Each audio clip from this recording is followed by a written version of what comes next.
नमस्कार, बहुत स्वागत आप सभी का। आप देख रहे हैं भारत 24। आपके साथ मैं हूं प्रिया सिन्हा और वक्त है जवाब देना पड़ेगा का, जिसमें आज बात होगी बिहार में शराबबंदी कानून की, जो कि लागू हुआ तो पूरे देश में चर्चा हुई।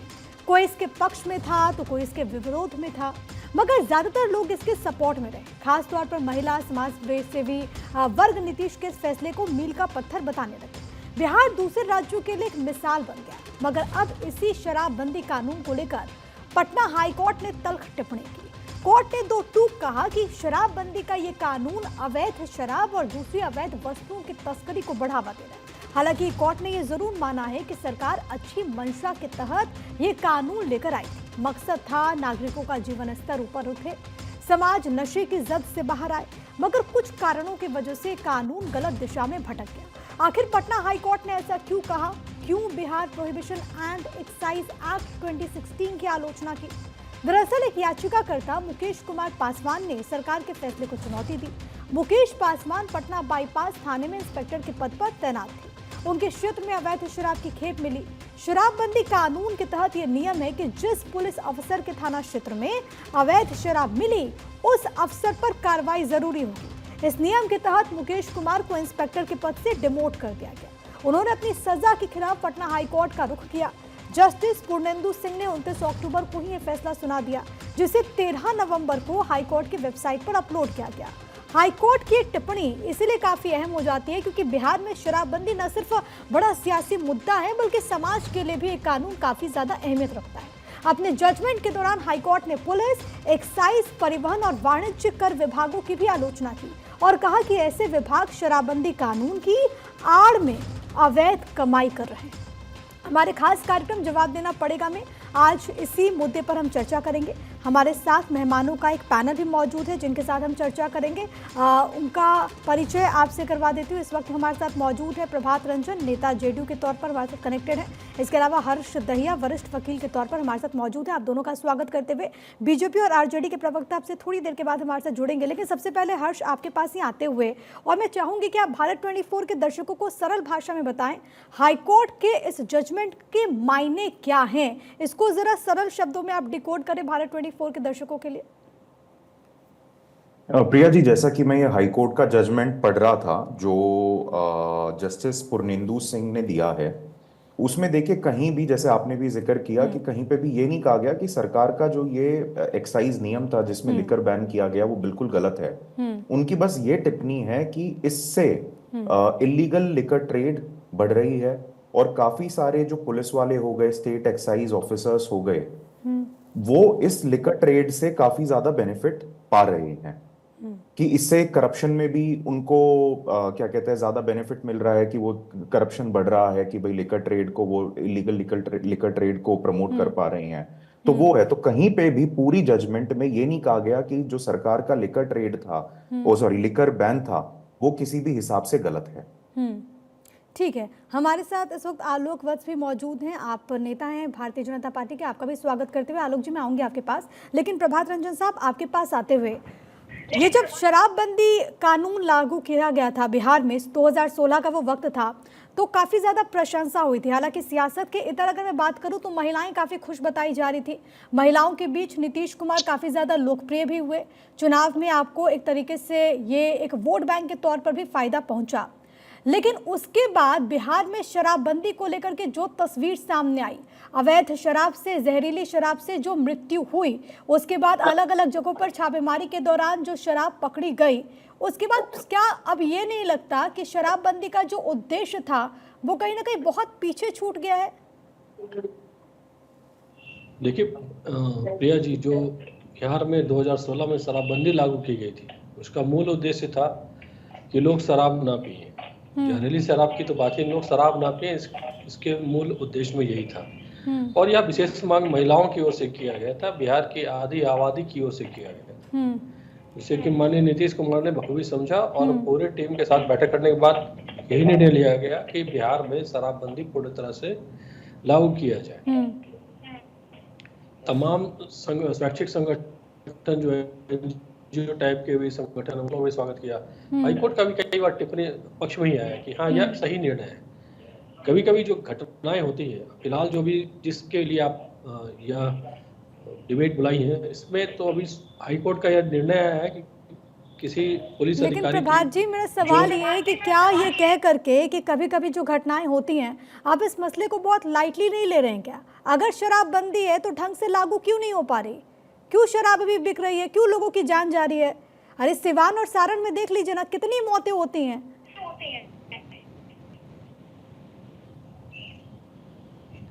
प्रिया जी, जो मौत हो रही है वह अवैध शराब को पीने से हो रही है। शराबबंदी पर पूरी तरह से रोक है। अवैध शराब जब लोग पिएंगे, सबसे पहली बात आप यह देखिए कि शराबबंदी लागू किसके लिए किया है? मतलब आप मान रहे हैं ना कि यह शराब जनता मिल के रही है लागू बिहार किया में? गया। शराब मिल उन रही है लोगों के बिहार लिए में, आप मान रहे हैं? हम मान नहीं रहे हैं। जो मौत हो रहा है वो यह बता रहा है कि यह अवैध शराब है। अवैध शराब तो वहां मिल ही नहीं रहा है। जो अवैध रूप से शराब बनाया जा रहा है, चोरी छुपे बनाया जा रहा है, उस शराब का यह नतीजा है। तो शराबबंदी में तो उस पर भी तो लगाम लगानी होगी ना कि उसको छोड़ देंगे? बिल्कुल बिल्कुल, पुलिस प्रशासन लगा हुआ, आबकारी विभाग लगा हुआ, परिवहन विभाग लगा हुआ है। ये सारे विभाग लगे हुए हैं जो कड़ी ठीक है। निगरानी आप रख जिन रहे हैं। विभागों का जिक्र कर रहे हैं ना, हाई कोर्ट की तरफ से जो टिप्पणी की गई है, इसमें इन विभागों को लेकर के भी प्रश्न उठाए गए और ऐसा कहा गया है कि लगता है कि सिंडिकेट में इनकी भी भूमिका है पैसे की उगाही को लेकर के। ये भी एक प्रश्न है। मैं आगे आऊंगी, आपसे चर्चा करूंगी, लेकिन हमारे साथ जयंत जिज्ञासु साहब भी, प्रवक्ता आरजेडी, इस वक्त कनेक्टेड है। जयंत जी, स्वागत आपका, लौटूंगी आपके पास। लेकिन आलोक वत्स साहब, यही प्रश्न आपसे भी है, क्योंकि आपकी इस वक्त प्रदेश में सरकार है, आप लोग अलायंस में हैं। क्या नहीं लगता कि इस पूरे मसले पर एक बार फिर से नए सिरे से चर्चा होनी चाहिए? देखिए प्रिया जी, बिल्कुल चर्चा होनी चाहिए। वास्तविकता ये है कि बिहार में शराबबंदी लागू हो ही नहीं है। वहां होम डिलीवरी हो रहा है। जितने भी बॉर्डर स्टेट्स हैं, जितने भी बॉर्डरिंग एरियाज हैं, वहां पर बॉर्डर क्रॉस करके आदमी पूरा फुल दारू पी के और इधर टहल लेता है वापिस। वहां पर काफी दुकानें आ गई हैं। नेपाल का बॉर्डर हो या यूपी का बॉर्डर हो या जो भी बिहार से लगता हुआ बॉर्डर है। और आज का आलम यह है, मैं जेठ गांव का रहने वाला हूं, कि अगर गांव में किसी का पक्का मकान बन रहा है तो निश्चित तौर पर वो इसी काम में लिप्त है। और इतना लचीला है आपको ये लॉ, वो एक बंदा जाता है फिर आ जाता है फिर उसी काम में लिप्त हो जाता है। और पुलिस अपना सारा काम छोड़ के इस शराबबंदी में लग गई है और उनकी अच्छी खासी कमाई हो रही है। जितने भी अधिकारी, चाहे वो आबकारी विभाग के हों चाहे ये हों, नहीं आलोक जी, जब आप ये बात कहते हैं ना तो ये बात बड़ी गंभीर हो जाती है, क्योंकि आपकी सरकार है। जब आपको मालूम है कि ऐसा है और पुलिस की संलिप्तता है तो क्या एक्शन सरकार है, सरकार अपना पूरा प्रयत्न कर रही है, पूरी चेष्टा कर रही है। सरकार ने कोई कमी नहीं छोड़ी है, लेकिन इसके बावजूद ये कंट्रोल में नहीं आ रहा। अगर सच्चाई जानना चाहती हो तो सच्चाई यही है। किसी तो हाथ भी पर बिहार हाथ रख करके बैठे रहेंगे, में आप हाथ पर हाथ रख के बैठे रहेंगे? आलोक वत्स, हाथ पर हाथ रख के बैठे रहेंगे? ऐसे ही बैठे रहेंगे? नहीं, हाथ पर हाथ धर के नहीं। देखिए, इसको या तो हमारे पास उतना पुलिस फोर्स नहीं है, या हम इसको उस ढंग से, कारगर ढंग से बॉर्डरों को सील नहीं कर पा रहे हैं। ट्रक का ट्रक घुस ठीक जाता है, ये आपने बड़ी अच्छी बात कही है, हम इस पर आगे चर्चा करेंगे। प्रभात जी, आपके पास आऊंगी, लेकिन जयंत जिज्ञासु साहब आपके पास आते हुए, और शराबबंदी क्योंकि बिहार में एक बहुत बड़ा सियासी मुद्दा भी रहा है, लेकिन इन सब के इतर जब हाईकोर्ट में इस मसले पर सुनवाई होती है तो हाईकोर्ट ने मंशा पर सवाल नहीं उठाया है, हाईकोर्ट ने नियत पर सवाल नहीं उठाया है। तो फिर विपक्ष को ऐसा क्यों लगता है कि सरकार की नियत नहीं है? क्यों बार बार तेजस्वी यादव ये कहते हैं कि दरअसल इसके पीछे तो भ्रष्टाचार का एक लंबा चौड़ा खेल है? देखिए, नीतीश कुमार जी बिना सोचे विचारे शराबबंदी को एक तुगलकी फरमान के रूप में लागू कर चुके।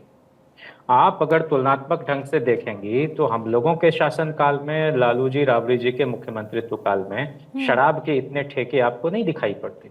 तो पहले तो नीतीश कुमार जी ने गांव-गांव में, गली चौक चौराहे पर ठेका खुलवाया शराब का, उसको लाइसेंस दिया, और उसके बाद अचानक से इनके दिमाग में आया कि भाई शराबबंदी। ये अचानक से नहीं आया, ये परिस्थिति जन्य कारणों से शराबबंदी इन्होंने लागू की। इनके पहले कार्यकाल में आबकारी मंत्री थे जमशेद अशरफ जी, एक्साइज विभाग के। उन्होंने नोट लिखा कि इसमें भारी घपला चल रहा है और इसकी जांच कराई जाए, तो अपने मंत्री को ही उन्होंने हटा दिया।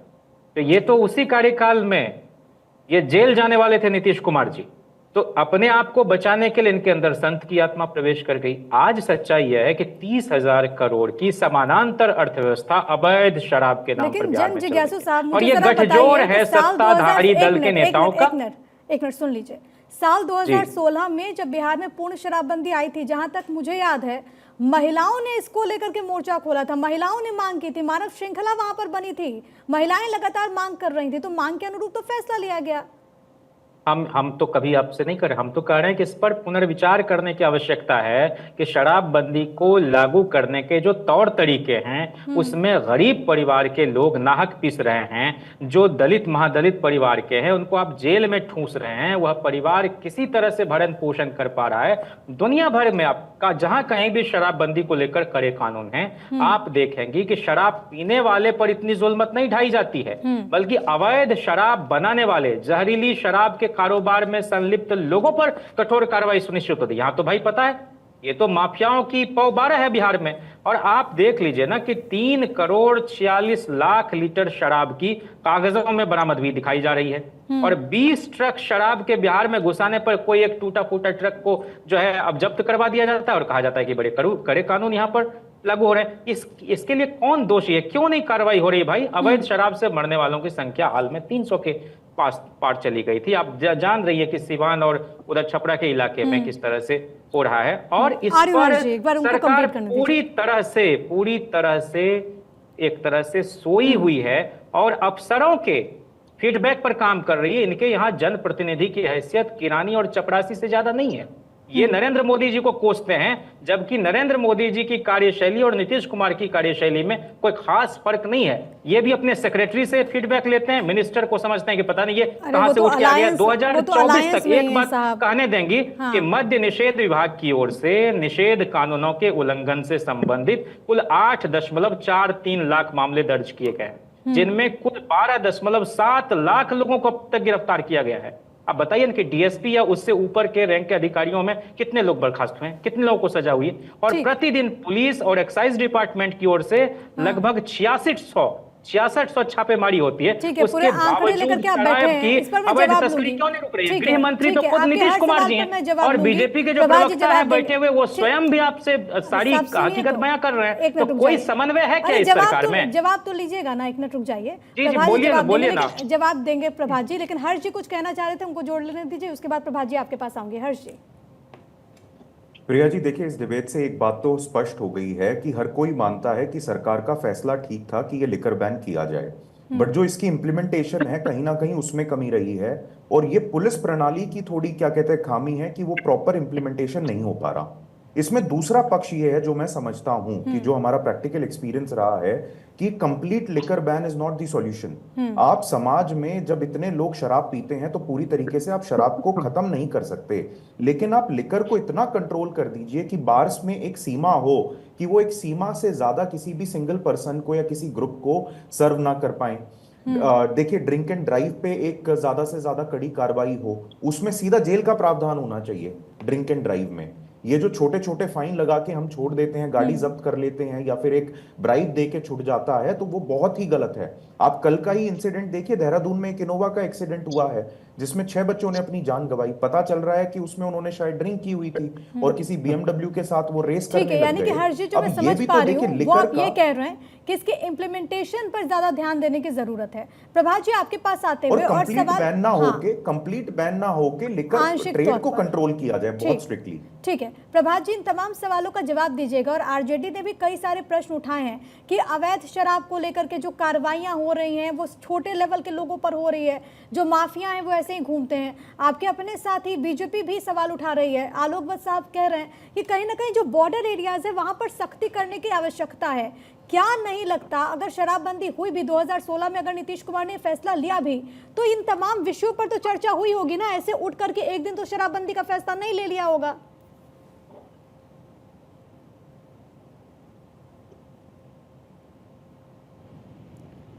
आपकी आवाज नहीं आ रही, शायद आप म्यूटेड हैं, प्लीज अनम्यूट कर लीजिए, आपकी आवाज नहीं आ रही। प्रभात जी की आवाज नहीं आ रही। सर आप म्यूटेड हैं, प्लीज आप उसको अनम्यूट कर लीजिए। प्रभात जी म्यूट कर रखा है आपने। प्रभात जी, अगर आप मुझे सुन रहे हैं तो सवाल आपने सुना होगा। सवाल मेरा यही था कि अगर 2016 में फैसला लिया गया तो बकायदा वहां पर चर्चा हुई होगी ना, रणनीति बनी होगी ना कि आगे भविष्य में ऐसी कोई स्थिति ना बन जाए। दूसरा प्रश्न है कि आपके अपने साथी सवाल उठा रहे हैं और वो कह रहे हैं कि बॉर्डर एरियाज पर जो सख्ती होनी चाहिए वो नहीं दिखती। सारा निर्णय कैबिनेट के फैसला होने के बाद लिया गया है और पूरी जो जहाँ जहाँ चूक हो सकती है उन चूक को रोका गया है। हमारे साथी जो कह रहे हैं कि बॉर्डर एरिया में थोड़ी ढीली है, वहाँ से लोग शराब का पार्सल हो जा रहा है या कुरियर हो जा रहा है, इक्के दुक्के मामले हैं, लेकिन यहाँ पे कभी कभी ट्रक के ट्रक जो पकड़े जा रहे हैं, इसका मतलब यही है कि पुलिस चौकस है, आबकारी विभाग चौकस है। यह जो आपको आमतौर पे जो जहरीली शराब होती है वह हमारे राज्य के अंदर ही बनती है और वो चोरी छुपी बनती है। अगर हम लोग पुलिस प्रशासन पे कड़ी कार्रवाई करते हैं, या नियम 2020 में ही लागू किया गया था, एक नोटिस निकला था कि अगर आप किसी भी थाना के क्षेत्र में अगर शराब पाया जाएगा तो वहाँ के अधिकारी को ही उस पर कार्रवाई की जाएगी। उसी कार्रवाई के तहत अभी ये मुकेश पासवान जी का पटना में जो है संबंधित अभी जो है एक और हाई। प्रभात जी, कुछ कनेक्शन इशू है। नहीं, शायद मुझे लगता है नेटवर्क इशू है। उच्च न्यायालय ठीक है, मुझे आपकी आवाज नहीं आ रही प्रभात जी, शायद यहाँ पर कुछ नेटवर्क इशू है। एक मिनट, उसको हम ठीक करवाते हैं। ठीक है आलोक जी, आपके पास आते हो और क्योंकि आप सहयोगी हैं तो आप पर भी जिम्मेदारी बनती है और आपसे प्रश्न पूछे जाएंगे।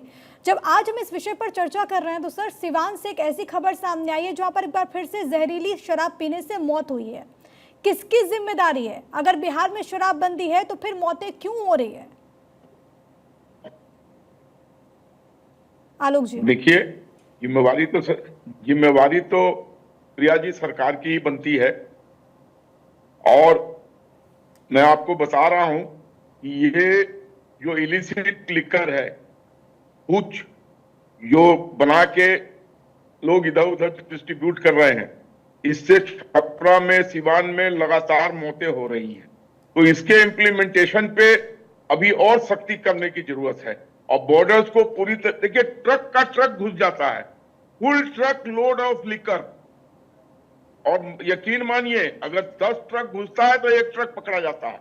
अगर नहीं पकड़ा जाता है तो ये अवेलेबल कहां से? तो ऐसे पुलिस की कोई मिलीभगत है? पुलिस की मिलीभगत की आप बात कर रहे हैं आलोक जी? क्योंकि सीमा में प्रवेश करना इतना आसान तो नहीं है। जहां तक मैं जानती हूँ वहां पर बकायदा पुलिस का दस्ता होता है जो चेक करता है। प्रिया जी, पुलिस की कमाई 4 गुना, 5 गुना, 6 गुना हो चुकी है। पुलिस का अगर सांठगांठ नहीं है तो ये पलप कैसे रहे हैं? पुलिस का पूरा सांठगांठ है। अभी इस कानून, देखिए कानून बहुत अच्छा है, लेकिन जैसा कि वो वरिष्ठ वकील ने कहा, इसको बिल्कुल ही आप बंद नहीं कर सकती हैं। जैसे गुजरात में कुछ लोगों को लाइसेंस मिला हुआ है और उनको एक पर्टिकुलर अमाउंट ऑफ लिकर मिलता है, वैसा कुछ सिस्टम यह करना होगा, तभी जाके ये संभाल में आएगा। नहीं तो कागज पर आपने कर दिया कि शराबबंदी है, एक्चुअल में शराबबंदी नहीं हो सकती। और किसी दिन आप सुनिएगा कि 100, 200, 300 लोग मरेंगे। ये जो इलिसिट लिकर का सप्लायर है वो कहीं ना कहीं इस तरीके का लंबा सप्लाई देगा और उसको पी के लोग मरेंगे। ठीक है, आपने बहुत गंभीर बात बोली है और आपने बेबाकी से अपनी बात रखी है। जैन जिज्ञासु साहब, आपके पास आते हुए सवाल ये है कि इस विषय पर जब मालूम है कि जहरीली शराब पीने से लोगों की मौत हो रही है, क्या सियासत करना जरूरी है? क्या इस विषय पर विपक्ष की तरफ से कोई सुझाव नहीं दिए जा सकते शराबबंदी को लेकर के? नहीं, हम तो कई बार कह चुके हैं कि wine has drowned more man than the sea. समंदर से भी ज्यादा लोगों को डुबाया है इस शराब ने, लेकिन उसके लिए जन जागृति की जरूरत है। गांधी भी इसके लिए बहुत चेतना के प्रसार में लगे हुए रहते थे। सब कोई जानते हैं कि एक हद के बाद अगर आप शराब का सेवन करते हैं तो आप सही निर्णय भी कई बार नहीं ले पाते। आपका जो प्रतिक्रिया दर है वो प्रभावित होता है, एक्सीडेंट बढ़ते हैं, घरेलू हिंसा बढ़ती है, तमाम चीजें अपनी जगह दुरुस्त। लेकिन इस कड़े कानून की आड़ में कुछ लोग इसका दुरुपयोग जो कर रहे हैं, उसको लेकर कोई व्यवहारिक रवैया सरकार अपनाएगी कि नहीं? पता चला आपसे मेरी अनबन हो गई है, आपके घर में जाके 2 बोतल शराब ले जाके कर दिए, पुलिस से हमारी ठीक है, वक्त हमें इतने की इजाजत देता है। आप सभी का बहुत धन्यवाद हमारे साथ इस चर्चा में शामिल होने के लिए। लेकिन प्रश्न यही है कि अगर बिहार में शराबबंदी है तो फिर आखिरकार अवैध शराब से मौतें क्यों हो रही है? सरकार इसको लेकर के कब एक्शन लेगी वो देखना होगा।